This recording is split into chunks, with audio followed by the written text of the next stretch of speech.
Join कर लीजिए। Login ID password sir, ये लॉगिन आईडी पासवर्ड कहाँ पे शेयर हुए? ये आपको मिल जाएंगे। विनय जी एक बार लॉगिन आईडी पासवर्ड रीशेयर कर दीजिएगा, मैं आपको नए वाले भी दे दूंगा।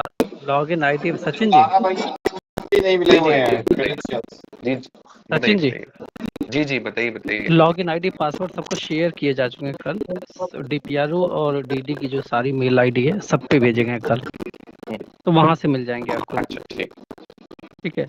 और पहले लोग एक बार लॉग इन कर लेंगे। अगर किसी तरह का कोई इश्यू होगा तो आप एक टेक्निकल नंबर शेयर कर लीजिए, कोई टेक्निकल इश्यूज के लिए कोई हेल्पलाइन नंबर।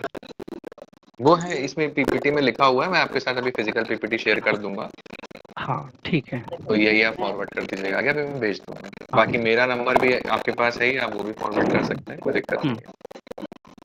सारे लोग एक बार लॉग इन करके चेक जरूर कर लेंगे। ठीक है, अगर लॉग इन से रिलेटेड कोई इशू है तो आप इनसे जो हेल्पलाइन नंबर इस पे कनेक्ट कर लेंगे। और उसके अलावा जो प्रोसेस है उसके लिए ये जो पीडीएफ है, ये पीपीटी आपको शेयर कर दी जाएगी। ठीक है, अगर कोई फैमिली आ जाती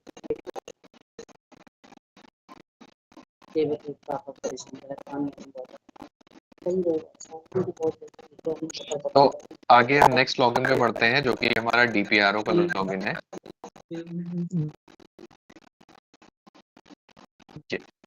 अब इस लॉगिन पे हमारा काम होने हैं, वो हमारे दो प्रोसेस होने हैं। जैसे एडीओ में हमारे दो काम हो रहे थे, फॉर्म को कैसे भरा जाएगा, फॉर्म की एडिट रिक्वेस्ट को। इस लॉगिन पे भी हमारे दो काम है। पहला काम ये रहेगा कि जो एडीओ द्वारा फॉर्म्स भरे गए हैं उनका अप्रूवल, और दूसरा जो एडीओ द्वारा फॉर्म को एडिट करने की रिक्वेस्ट आई हुई है उनका एक्सेप्शन या रिजेक्शन। ठीक है, तो इस लॉगिन का भी यूज करने के लिए जो लॉगिन का प्रोसीजर है वो तो सेम ही रहेगा, जो यूआरएल है वो भी सेम रहेगा, upsfc.up.gov.in। इसी लॉगिन को जब आप करेंगे तो वही ऑनलाइन सर्विसेज का बटन आपको मिलेगा, लॉगिन का पेज आएगा। यहाँ पे भी ओटीपी का सत्यापन करना अनिवार्य है, और सत्यापन के बाद पासवर्ड को चेंज करना भी अनिवार्य है, क्योंकि आप सभी लोग पहली बार लॉगिन कर रहे होंगे। पासवर्ड चेंज करने के बाद आपको आपका डैशबोर्ड दिखेगा, जो कि कुछ इस तरीके से दिख रहा होगा। और इस डैशबोर्ड के साइड में आपको दो ऑप्शन दिख रहे होंगे, एक दिख रहा होगा प्रपत्र संपादन अनुरोध, और एक दिख रहा होगा प्रपत्र पूर्वलोकन। दोनों ही लॉगिन का जब आप संपादन अनुरोध वाले बटन पे जब आप क्लिक करेंगे तो जितनी भी एडिट रिक्वेस्ट आपके पास आई होंगी वो सारा का सारा डेटा आपको इस लिस्ट में दिख जाएगा। इस लिस्ट में देखेंगे यहाँ पे आपको एक एक्शन बटन भी दिख रहा होगा। एक्शन बटन पे जब आप क्लिक करेंगे तो आपको उस फॉर्म का प्रीव्यू दिखेगा।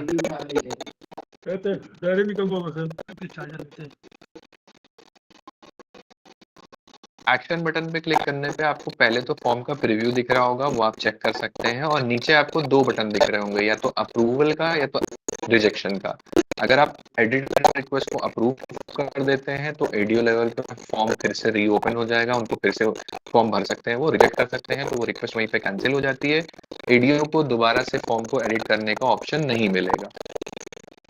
नेक्स्ट स्टेप, जो फॉर्म को अप्रूव कैसे करना है, वो बटन है आपका प्रपत्र पूर्वलोकन का। इस पे क्लिक करेंगे तो सेम उसी तरीके से टेबल में आपको जो भरे गए फॉर्म है एडीओ द्वारा वो सब यहाँ पे आपको दिख रहे होंगे। एक एक्शन बटन आपको होगा, उसकी स्थिति भी आपको दिख रही होगी। एक्शन बटन पे क्लिक करते भी आपको सेम दो बटन यहाँ पे दिखेंगे, अप्रूव का या रिजेक्ट का। चलो कर देते हैं तो फॉर्म हम अप्रूव। हाँ जी बताइए। अगर फॉर्म का अप्रूवल आप डीपीआरओ लेवल पे मार्क हो जाता है तो हम ये मान लेते हैं कि अब इस फॉर्म में आगे कोई भी करेक्शन नहीं होने वाला है और ये सत्यापित फॉर्म है और इसको हम अपनी रिपोर्ट के लिए यूज कर सकते हैं। लेकिन अगर आप फॉर्म को रिजेक्ट कर देते हैं प्रपत्र पूर्वलोकन वाले स्टेप में, तो ये फॉर्म स्वतः एडीओ लेवल पे पुनः भरने के लिए एप्लीकेबल हो जाता है। दोनों में डिफरेंस क्या होगा, जो संपादन अनुरोध के रिजेक्शन पे और इसमें, कि जब आप संपादन अनुरोध के रिजेक्शन को जब आप क्लिक करेंगे तो फॉर्म में जो डेटा भरा गया है वो एज इट इज रहता है और उसको एडिट करने का ऑप्शन मिलता है। लेकिन अगर आप पूर्वलोकन में रिजेक्ट कर देंगे तो वो सारा डेटा हट जाएगा, उनको नए से डेटा फिर से भरना पड़ेगा। क्योंकि हम ये मानते हैं कि अगर आपने फॉर्म को जो अप्रूवल है उसको रिजेक्ट किया है तो फॉर्म में सारे का सारा फॉर्म या तो गलत भरा गया है या तो अधिकतर जानकारी गलत भरी गई है। ये हमारे डीपीआरओ लेवल के दो स्टेप्स थे। इसमें अगर किसी का कोई भी प्रश्न हो तो मुझसे पूछ सकता है, मेनली डीपीआरओ लेवल का है। किसी का कोई सवाल है तो प्लीज पूछ सकता है।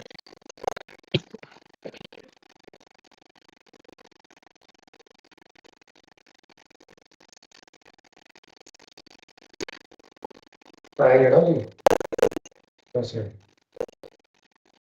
हम सुन पा रहे हैं तो म्यूट कर रखी हो। मुझे तो एक और वो हमने तो कई काम करा दिए। डीपीआरओ लॉगिन के लिए किसी का कोई प्रश्न, एडीओ लॉगिन के लिए किसी का कोई प्रश्न, पूरे प्रोसेस फ्लो में किसी को अगर कुछ ना समझ में आया हो तो पूछ सकते हैं। हाँ जी बताइए। टेलीवेट से बात कर रहा हूँ सर। एडीओ लॉगिन में एक क्वेरी थी, जो यूजर आईडी क्रेडेंशियल्स आए थे वो पुराने वाले एडीओ पंचायत के थे और अब प्रेजेंट में उनका ट्रांसफर हो चुका है, मतलब ब्लॉक इंटरचेंज हो गए हैं, तो वही क्रेडेंशियल्स रहेंगे? नहीं, हाँ क्रेडेंशियल वही रहेंगे, लेकिन नाम नंबर आप चेंज करा सकते हैं। वो विनय जी से बात कर लीजिएगा, विनय जी वाले लॉगिन पे है ऑप्शन, तो वहाँ चेंज हो जाएगा। सर मतलब हम अपनी प्रोफाइल पे लॉगिन करके चेंज कर लेंगे या हमको भेजना पड़ेगा स्टेट पे? भेजना पड़ेगा, यहाँ पे भेजना पड़ेगा, वहाँ से चेंज होगा। आप लोग यहाँ निदेशालय को भेज दीजिएगा, हमारी जो मेल आईडी उस पर आप मेल कर दीजिएगा, यहाँ से चेंज हो जाएगा। Okay sir.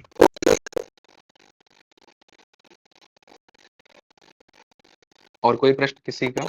सर नमस्कार, एक बार सर एडीओ लॉगिन वाला प्रोसेस मैं बता देता हूँ, फिर से बता देता हूँ। देखिए, एडीओ लॉगिन के लिए जो वेबसाइट है वो है upsfc.up.gov.in। उस वेबसाइट पे आप क्लिक करेंगे तो वहाँ पे आपको ऑनलाइन सर्विसेज का बटन दिखेगा, उस पे आपको क्लिक करना है। क्लिक करने के बाद आपको लॉगिन करना है अपने दिए गए यूजर आईडी पासवर्ड से, मोबाइल नंबर ओटीपी का सत्यापन करना है, पासवर्ड चेंज करना है। पासवर्ड चेंज करने के उपरांत आपको जो स्क्रीन दिखेगी वो आपकी डैशबोर्ड स्क्रीन होगी। इसी डैशबोर्ड स्क्रीन में आपको दो बटन दिख रहे होंगे, एक ग्राम पंचायत जहाँ पे क्या कहते हैं आपको सभी प्रोफॉर्मा दिख रहे होंगे, और दूसरा उनकी लिस्ट, एक लिस्ट का बटन होगा। आप ग्राम पंचायत पे जब क्लिक करेंगे प्रपत्र 1 पे, तो उस प्रपत्र की जितनी भी टैब है वो सब आपको विजिबल हो रही होंगी। प्लस ऊपर की तरह आप देखेंगे तो यहाँ पे ग्राम पंचायत का चयन का बटन दिख रहा होगा कि आप किस ग्राम पंचायत का डेटा भर रहे हैं, उसका चयन कीजिए। तो यहाँ से आप अपनी ग्राम पंचायत का चयन करेंगे और बाकी टैब 1, टैब 2, टैब 3, टैब 4 इन सब में प्रपत्र का पूरा फॉर्मेट भरेंगे आप इसमें। फॉर्मेट भरने के उपरांत आपको सभी फॉर्मेट को सेव एंड नेक्स्ट करते चले जाना है। लास्ट फॉर्मेट जब आप भर लेंगे और सेव एंड नेक्स्ट करेंगे तो आपको एक फाइनल सबमिट का बटन दिखेगा। आप फाइनल सबमिट के बटन पे क्लिक कर देंगे तो आपका फॉर्म डीपीआरओ पर शेयर हो जाएगा उसको अप्रूवल करने के लिए।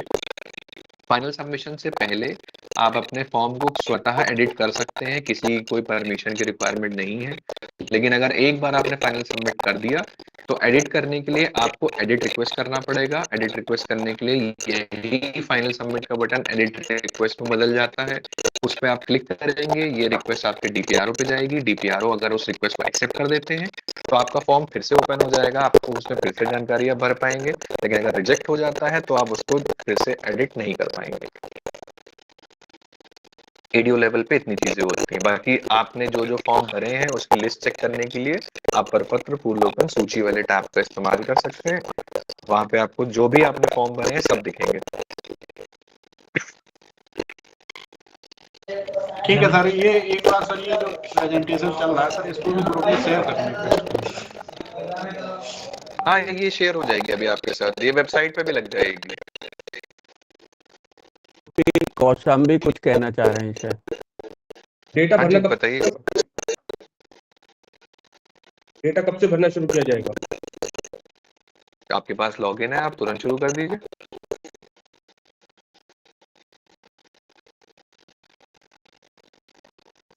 नमस्कार सर, अमेठी से बोल रहे हैं।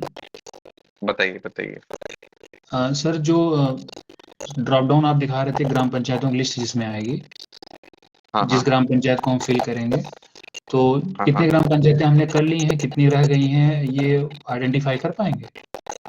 हाँ, जब आप ग्राम पंचायत का सिलेक्शन यहाँ पे करेंगे तो जिसका भरा होगा उसका डेटा आपको भरा हुआ दिखेगा, जिसका फाइनल सबमिशन या अप्रूवल हो गया होगा उसका स्टेटस उसको एज इट इज आपको दिखेगा। मतलब एक बार अगर इस ग्राम पंचायत का डेटा आप भर के सबमिट कर चुके हैं फाइनल सबमिट, तो दोबारा आपको उसको भरने की जरूरत नहीं है, वो आपको एज इट इज वैसे का वैसे